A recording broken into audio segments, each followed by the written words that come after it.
श्री गणेशाय नमः। गणपति बप्पा मोरया, मंगल मूर्ति मोरया। आप सभी को हमारी ओर से गणेश चतुर्थी 2023 की हार्दिक शुभकामनाएं। भाद्रपद माह के शुक्ल पक्ष की चतुर्थी तिथि के दिन बप्पा श्री गणेश का जन्म हुआ था। इसी के कारण इसे गणेश उत्सव के नाम से भी जाना जाता है, जो कि पूरे 10 दिनों तक चलते हुए अनंत चतुर्दशी के दिन समाप्त हो जाता है। इस दिन बप्पा गणपति घर में सार्वजनिक पंडालों में विधिवत तरीके से विराजमान होते हैं। इस साल गणेश चतुर्थी पर्व 19 सितंबर मंगलवार से शुरू हो रहा है। इस दिन से अगले 10 दिनों तक भगवान श्री गणेश की विधिवत पूजा होती है। ऐसी मान्यता है कि जो भी व्यक्ति सच्चे मन से भगवान श्री गणेश की इन 10 दिनों में पूजा अर्चना करते हैं और उनकी सेवा करते हैं, उनकी सभी तरह की मनोकामनाएं बप्पा जल्द ही पूरी कर देते हैं और साथ ही उन्हें सभी तरह के कष्टों से भी मुक्ति मिल जाती है। गणेश चतुर्थी का व्रत हर साल भाद्रपद महीने के शुक्ल पक्ष की चतुर्थी तिथि के दिन रखा जाता है। इस दिन गणेश जी की कथा पढ़नी और सुननी बेहद ही जरूरी होती है। इस कथा को बिना पढ़े और सुने आपका व्रत अधूरा रह सकता है। ऐसा माना जाता है इस कथा के श्रवण मात्र से भगवान श्री गणेश की असीम कृपा प्राप्त होती है। और ऐसी मान्यता है कि जब भी मानसिक संकट या किसी तरह का संशय उत्पन्न होता है और चंद्रमा के दर्शन भूल से हो जाएं, तो उसके निमित्त इस कथा को सुनना चाहिए, ऐसा देवताओं ने वर्णन किया है। इस व्रत को करने से व्यक्ति की सभी मनोकामनाएं पूरी हो जाती हैं और काफी टाइम से रुके गए मांगलिक कार्य जल्द ही पूरे हो जाते हैं, क्योंकि भगवान श्री गणेश को विघ्नहर्ता श्री गणेश के नाम से भी जाना जाता है। तो आइए शुरू करते हैं भगवान श्री गणेश की गणेश चतुर्थी के दिन सुनी जाने वाली यह पावन कथा। कृपया कथा को श्रद्धा पूर्वक और विश्वास के साथ शुरू से अंत तक जरूर सुने, क्योंकि किसी भी व्रत कथा को बीच में अधूरा नहीं छोड़ा जाता है। बोलिए गणपति बप्पा मोरया, मंगल मूर्ति मोरया। जय हो श्री गणेश भगवान की जय। गणेश चतुर्थी व्रत कथा जो कि इस प्रकार से है। नंदिकेश्वर कहते हैं कि आप लोग दत्तचित्त होकर इस कथा को श्रवण करें। भादो शुक्ल चतुर्थी को सदैव सावधानी पूर्वक गणेश जी के शुभदायक व्रत को करें। हे विप्रवर, नर अथवा नारी जो भी इस व्रत को करते हैं वे तुरंत ही कष्टों से छुटकारा पा जाते हैं। उनके सभी कलंकों का शमन एवं विघ्न निवारण हो जाता है। सुनसान वन में, विषम परिस्थिति में, अदालत संबंधी मामलों में, संपूर्ण कार्यों में सफलता देने वाला यह व्रत संपूर्ण व्रतों में श्रेष्ठ है। यह व्रत विश्व विशुद्ध एवं गणेश जी को परम प्रिय है। सनत कुमार जी पूछते हैं कि प्राचीन काल में इस व्रत को किसने किया था? इसका प्रचार मृत्यु लोक में किस तरह हुआ? आप गणेश जी के व्रत को विस्तार पूर्वक कहिए। नंदिकेश्वर ने कहा कि इस व्रत को सर्वप्रथम प्रतापवान भगवान वासुदेव जगन्नाथ भगवान श्री कृष्ण जी ने किया था।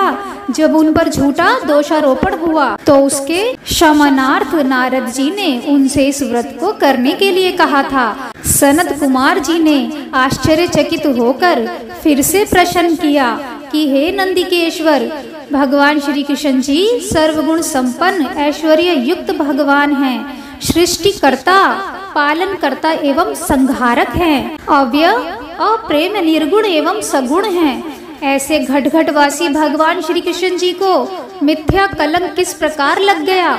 यह बात बहुत ही विस्मयकारी है। हे नंदिकेश्वर, आप इसका उपाख्यान का वर्णन कीजिए। नंदिकेश्वर कहने लगे, पृथ्वी का भार हरण करने के लिए भगवान विष्णु और हलधर बलराम जी ने वसुदेव के पुत्र रूप में अवतार धारण किया। मगध सम्राट जरासंध के बार बार आक्रमण करने के कारण कृष्ण जी ने विश्वकर्मा द्वारा समुद्र में स्वर्ण निर्मित द्वारकापुरी बनवाई।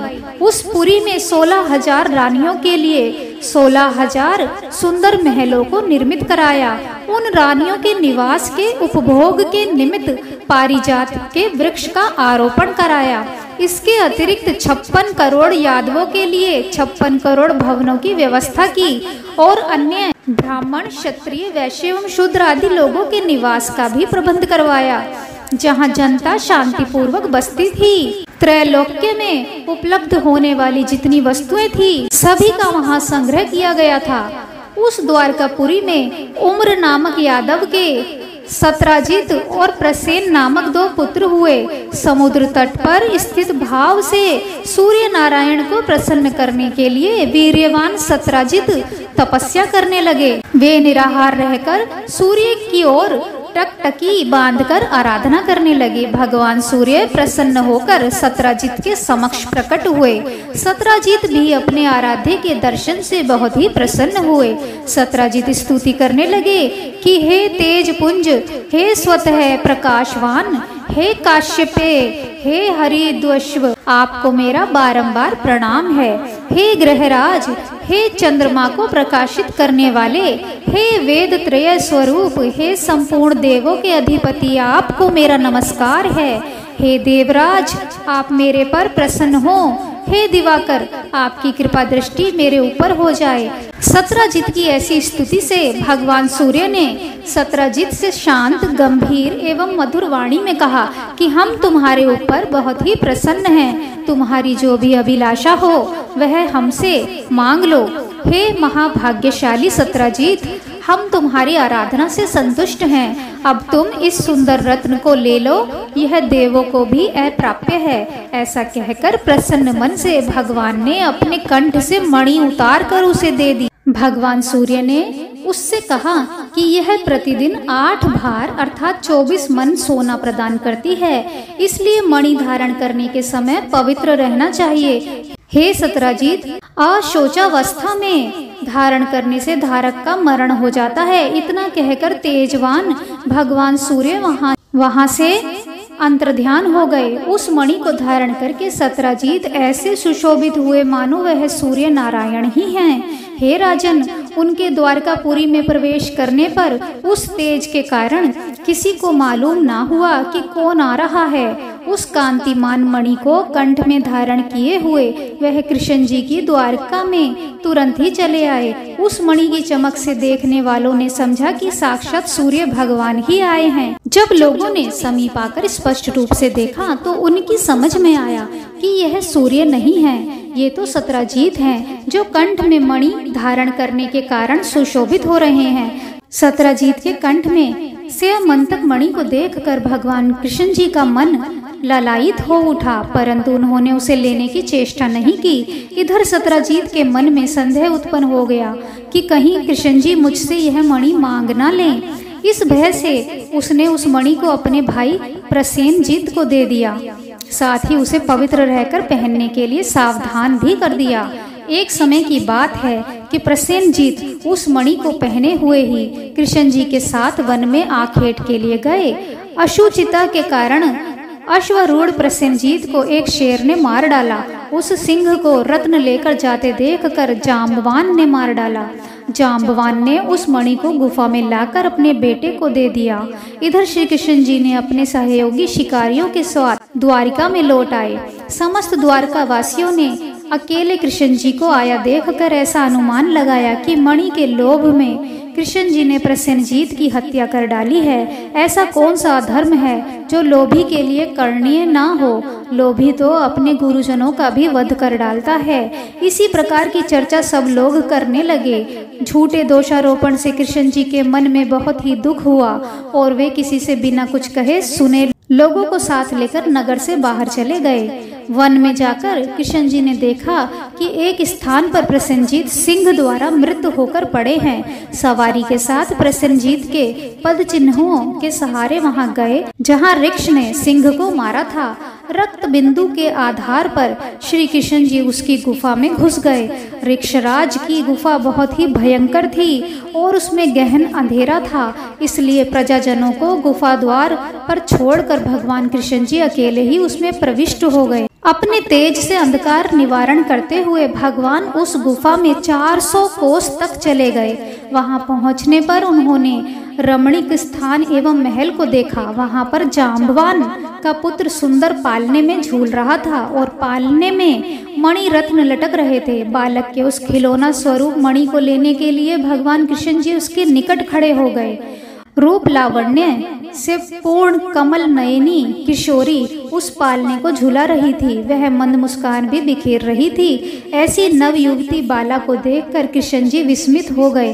वह कमल मुखी बाला धीरे धीरे कह रही थी कि लाडले तुम क्यों रो रहे हो? देखो प्रसन्नजीत को सिंह ने मार डाला और सिंह को हमारे पिताजी ने मारकर यह स्यमंतक मणि तुझे खेलने के लिए ला दी है। कमल नयन भगवान कृष्ण जी को देखकर वह बाला कामा आतुर होकर धीरे धीरे प्यार भरी बात कहने लगी कि मेरे पिता की दृष्टि पड़ने से पहले ही आप यहाँ से चले जाइए। यह सुनकर प्रतापवान कृष्ण जी हंसकर अपना 5 जन्य शंख बजाने लगे। उस शंखनाद से ऋक्षराज घबराकर उठ बैठा और उनके पास चला आया। फलस्वरूप भगवान कृष्ण जी और जामवान में परस्पर तुमुल युद्ध होने लगा। इस दृश्य से सभी नारियां चित्कार करने लगी और गुफा के नागरिक आश्चर्य में पड़ गए। उधर गुफा द्वार पर कृष्ण जी की प्रतीक्षा कर रहे पुरजन उन्हें मृत समझकर 7वें दिन द्वारिका लौट गए। वहां पहुंचकर उन लोगों ने उनका मृतक कर्म कर डाला। इधर गुफा के अंदर भगवान कृष्ण जी और ऋक्षराज में 21 दिनों तक लगातार मल्लयुद्ध होता रहा। भगवान कृष्ण जी ने ऋक्षराज के युद्धोन्माद को क्षीण कर दिया। त्रेता युग की बातों का स्मरण कर जामवान ने भगवान को पहचान लिया। जामवान कहने लगे कि मैं सभी देवों, दैत्यों, यक्षों, नागों, गंधर्वों, पिशाचों और मरुद गणों से अपराजय हैं। वे लोग मेरे पराक्रम के समक्ष नहीं टिक सकते। हे देवादिदेव, आपने मेरे पर विजय पाई है। इससे आपका देवाधिपति होना निश्चित है। मैं समझ गया कि आप में भगवान विष्णु का तेज है। किसी अन्य में इतना बल नहीं हो सकता। जिसके किंचित कृपा कटाक्ष से चारों पदार्थ सुलभ हो जाते हैं, उसके किंचित रोष से घड़ियाल, मगरमच्छ आदि जीव व्याकुल हो गए और अथाह सागर भी विशुद्ध हो उठा। उस सागर ने अपनी धृष्टता के लिए क्षमा याचना की और सेना के लिए मार्ग प्रदान किया। आपने सेतु बांधकर अपने यश को उज्जवल किया और सैन्य दल के साथ लंका पर आक्रमण करके राक्षसों का अपने बाणों द्वारा शिर छेदन किया। आप त्रेता युग के वही धनुर्धारी राम हैं। हे महाराज, जब जामवान ने पहचान लिया तो उससे देवकी नंदन श्री कृष्ण जी कहने लगे। भगवान कृष्ण ऋक्षराज के मस्तक पर अपना कल्याणकारी हाथ फेरते हुए उससे प्रेम पूर्वक कहने लगे, हे ऋक्षराज, इस मणि के कारण मुझे झूठा कलंक लगा है। उसी कलंक के निवारणार्थ मणि प्राप्त करने के लिए मैं तुम्हारी गुफा में आया हूँ। भगवान की बात सुनकर जामवान ने प्रसन्नता पूर्वक अपनी कन्या जामवती को उन्हें समर्पित करके दहेज स्वरूप मणि भी दे दी। भगवान श्री कृष्ण ने कन्या और मणि ग्रहण करके जामवान को दुर्लभ ज्ञान का उपदेश देकर जाने का विचार किया। भगवान कृष्ण के जाने से पहले जामवान ने अपनी कन्या का पाणी ग्रहण उनके साथ कर दिया। जामवती के साथ मणि लेकर भगवान कृष्ण जी प्रसन्न मन से द्वारिका आए। जिस प्रकार किसी मृतक के पुनर्जीवित होने पर उसके परिवार वालों के हर्ष की सीमा नहीं रहती, वही अवस्था कृष्ण जी को देखकर द्वारिका वासियों की हुई। श्री कृष्ण जी को धर्म पत्नी के साथ मणि लेकर लौटा देखकर सभी लोग उत्सव मनाने लगे। भगवान श्री कृष्ण प्रसन्न होकर मित्र वर्ग के साथ सुधर्मा सभा अर्थात यादवों की राज्य सभा में आए। वहां उन्होंने मणि के गायब होने और उसकी फिर से प्राप्ति की सारी घटना कह सुनाई। भगवान श्री कृष्ण ने राज्यसभा में उपस्थित सत्यजीत को अपने पास बुलाकर उसे वह मणि दे दी। यादव संसद सदस्यों के सामने मणि देकर भगवान झूठे कलंक के दोष से मुक्त हो गए। सत्यजीत बुद्धिमान थे। मणि पाकर उन्हें लज्जा आई, जिसके फलस्वरूप उन्होंने अपनी कन्या सत्यभामा का विवाह श्री कृष्ण जी के साथ कर दिया। इसके बाद शतधनवा, अक्रूर आदि दूषित हृदय वाले यादव मणि प्राप्ति के लिए सत्यजीत से शत्रुता करने लगे। एक बार की बात है, श्री कृष्ण जी कहीं गए हुए थे। उनकी अनुपस्थिति में पापात्मा शतंधवा ने सत्यजीत की हत्या करके मणि अपने कब्जे में कर ली। श्री कृष्ण जी के लौटने पर सत्यभामा ने उन्हें सारी बातें बताई। एक बार नगर में फिर से चर्चा उठी कि ये कृष्ण भीतर से तो काले अर्थात कलुषित हृदय वाले हैं और ऊपर से सीधे साधे दिखते हैं। तब भगवान श्री कृष्ण जी ने बलदेव जी से कहा कि भैया, शतंधवा ने सत्यजीत का वध कर डाला है, इसलिए अब वह मणि के साथ पलायन करने वाला है। शतंधवा ने सत्यजीत की हत्या करके हम लोगों की मणि का अपहरण कर लिया है। वह मणि हम लोगों के लिए भोग्य है, इसमें कोई संदेह नहीं है। यह बात जब शतंधवा को मालूम हुई तो उसने भयभीत होकर मणि को अक्रूर को दे दिया। मणि देने के पश्चात वह एक घोड़ी पर आरूढ़ होकर दक्षिण की ओर भाग गया। इधर रथारूढ़ होकर बलराम और श्री कृष्ण जी उसका पीछा करने लगे। 100 योजन के बाद उसकी घोड़ी मार डाली गई। तब वह पैदल ही भागा। श्री कृष्ण जी ने दौड़कर उसे पकड़ लिया और उसका वध कर डाला। मणि के लिए इच्छुक कृष्ण जी ने रथारूढ़ बलदेव से कहा कि भैया, इसके पास से तो मणि नहीं मिली।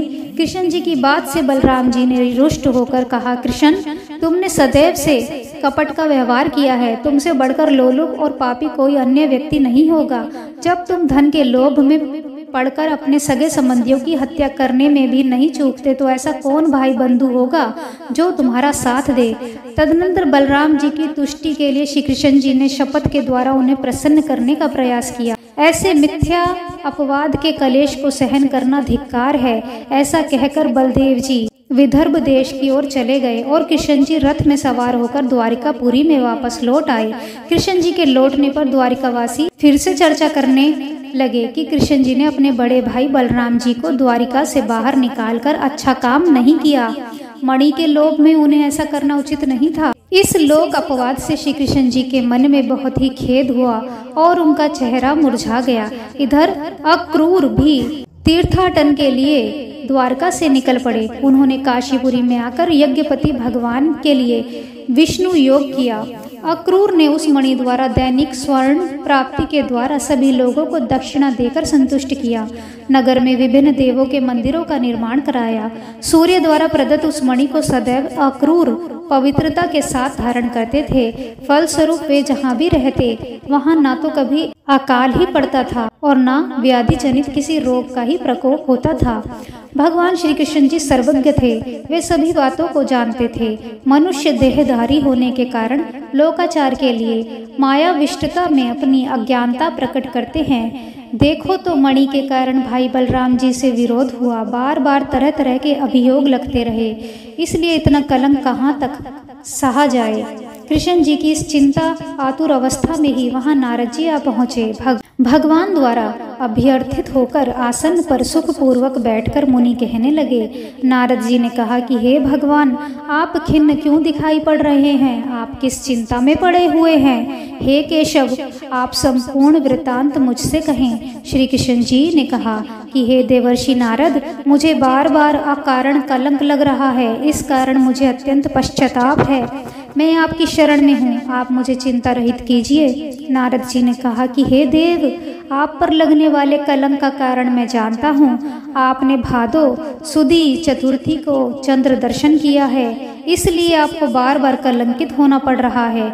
नारद जी की बात सुनकर भगवान श्री कृष्ण जी सार गर्भित वाणी में कहने लगे कि हे देवर्षि नारद जी, चतुर्थी के चंद्र दर्शन से कैसे दोष लगता है, जबकि द्वितीया के चांद का लोग दर्शन करते हैं और उसका सुंदर फल पाते हैं। नारद जी ने कहा कि स्वयं गणेश जी ने दर्शनीय रूप वाले अर्थात सुंदरतम रूप पर गर्व करने वाले चंद्रमा को श्राप दिया है कि आज के दिन जो लोग तुम्हारे दर्शन करेंगे, समाज में उन्हें व्यर्थ ही निंदा का पात्र होना पड़ेगा। श्री कृष्ण जी ने पूछा कि हे मुनिवर, अमृत की वृष्टि करने वाले चंद्रमा को गणेश जी ने क्यों श्राप दिया?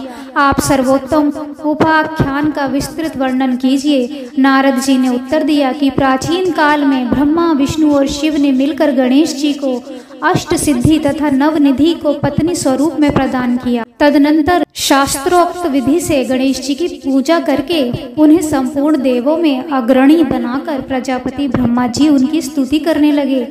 ब्रह्मा जी ने कहा कि हे हाथी सदृश मुख वाले, हे गणपति, हे लंबोदर, हे वरदायक, हे समस्त विद्याओं के अधिपति, हे देवताओं के अधिनायक, हे सृष्टिकर्ता, पालक एवं संहारकर्ता गणेश जी, जो लोग भक्ति पूर्वक आपको लड्डू चढ़ाकर पूजन करेंगे उनके सभी विघ्न दूर हो जाएंगे और दुर्लभ सिद्धि प्राप्त होगी, इसमें संशय नहीं। जो देवता या दानव आपकी पूजा किए बिना सफलता की कामना करते हैं उन्हें अरबों कल्प तक भी सिद्धि नहीं मिलती। हे गणाध्यक्ष, आपकी कृपा कटाक्ष के बल पर सदा विष्णु पालन करते हैं तथा शिवजी संहार करते हैं।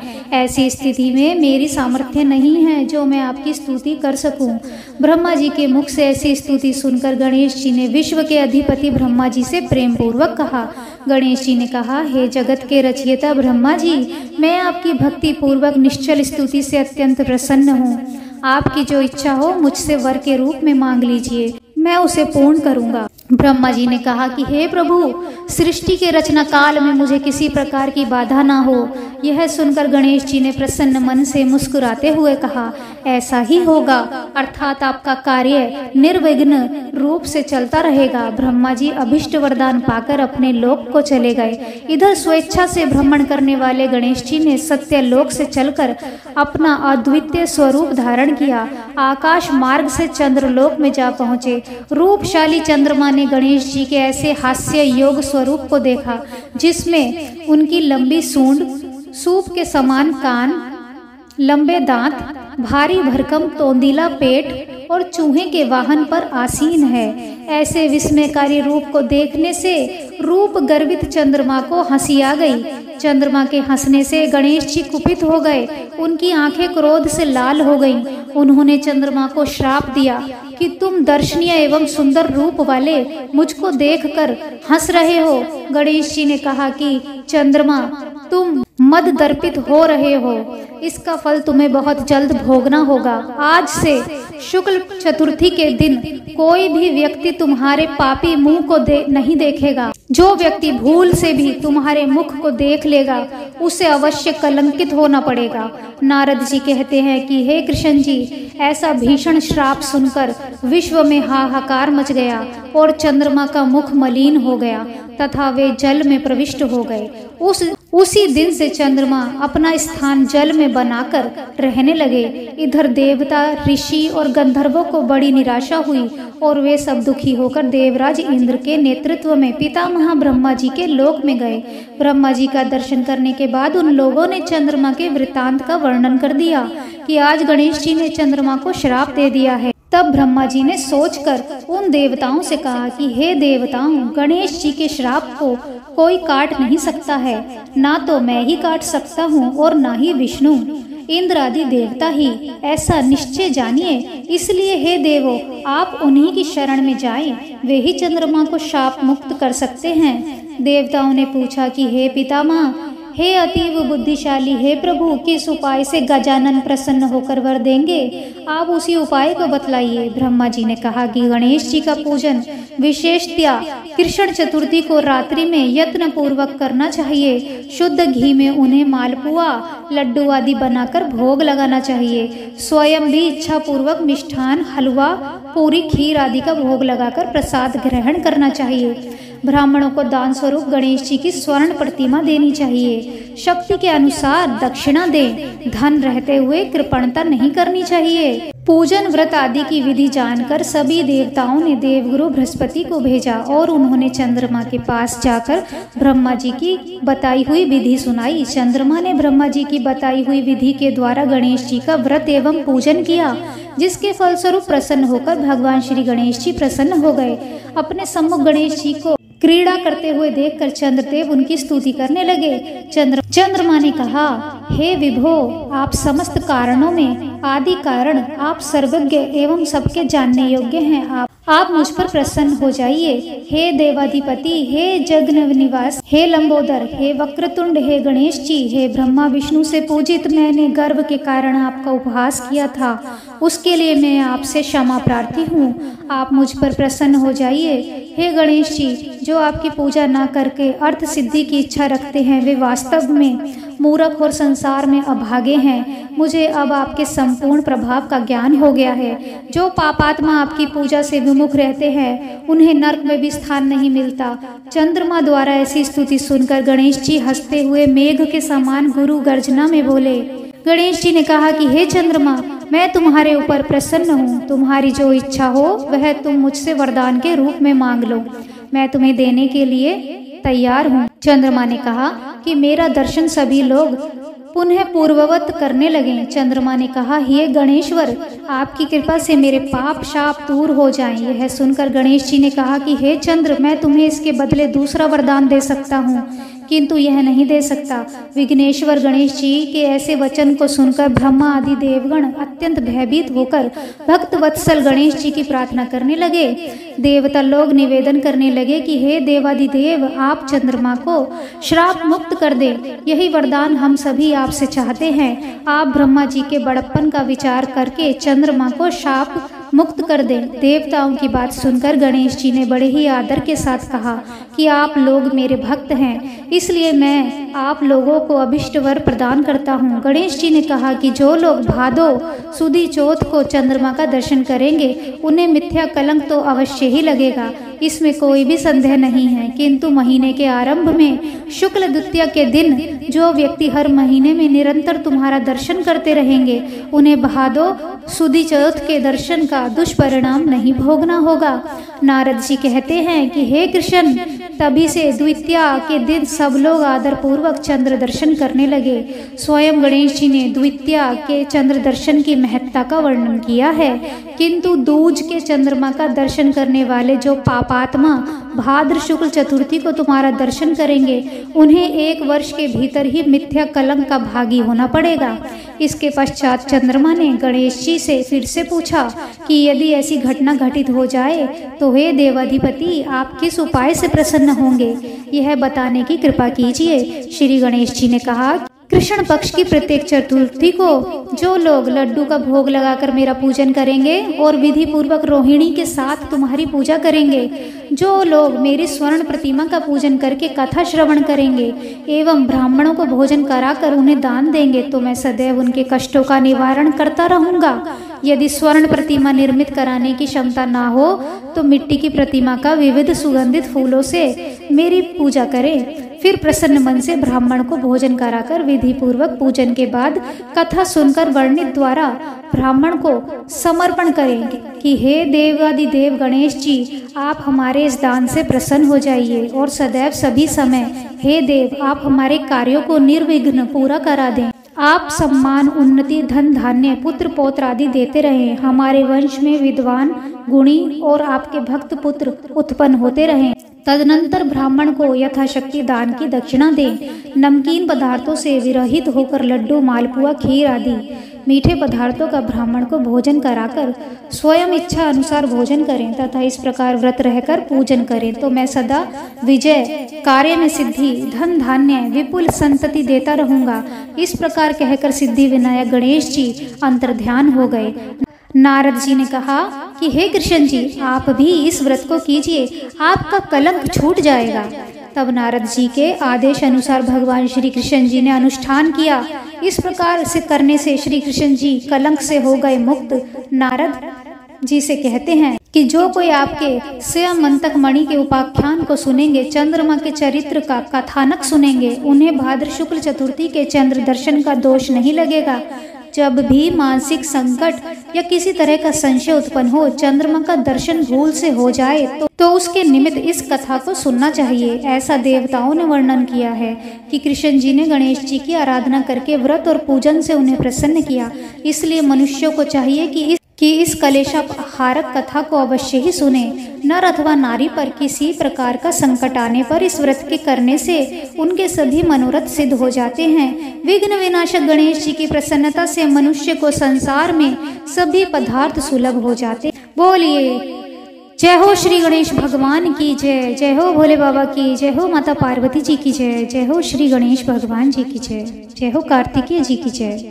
तो यह थी गणेश चतुर्थी के दिन सुनी जाने वाली गणेश चतुर्थी व्रत कथा, जिसे सुनने मात्र से मनुष्य की सभी मनोकामनाएं जल्द ही पूरी हो जाती हैं और भगवान श्री गणेश जी की असीम कृपा प्राप्त होती है। कथा पूरी सुनने के लिए आप सभी का बहुत बहुत धन्यवाद। आशा करती हूँ आपको हमारे द्वारा सुनाई गई कथा पसंद आई होगी। अगर आपको वीडियो पसंद आया हो तो वीडियो को लाइक जरूर शेयर कीजिए, कमेंट कीजिए और कमेंट बॉक्स में जय श्री गणेश जरूर लिखिए, जिससे संपूर्ण कथा सुनने का फल आप सभी को अतिशीघ्र ही प्राप्त हो जाए और भगवान श्री गणेश जी की कृपा से आपकी सभी मनोकामनाएं जल्द ही पूरी हो जाएं। यदि आप हमारे चैनल पर पहली बार आए हैं और अभी तक आपने हमारे चैनल को सब्सक्राइब नहीं किया है तो कृपया आज ही चैनल को सब्सक्राइब कर लीजिए, साथ ही बेल आइकन को भी प्रेस कर दीजिए, जिससे हमारी आने वाली सभी नई वीडियोस की जानकारी आपको सबसे पहले मिले। जय श्री गणेश।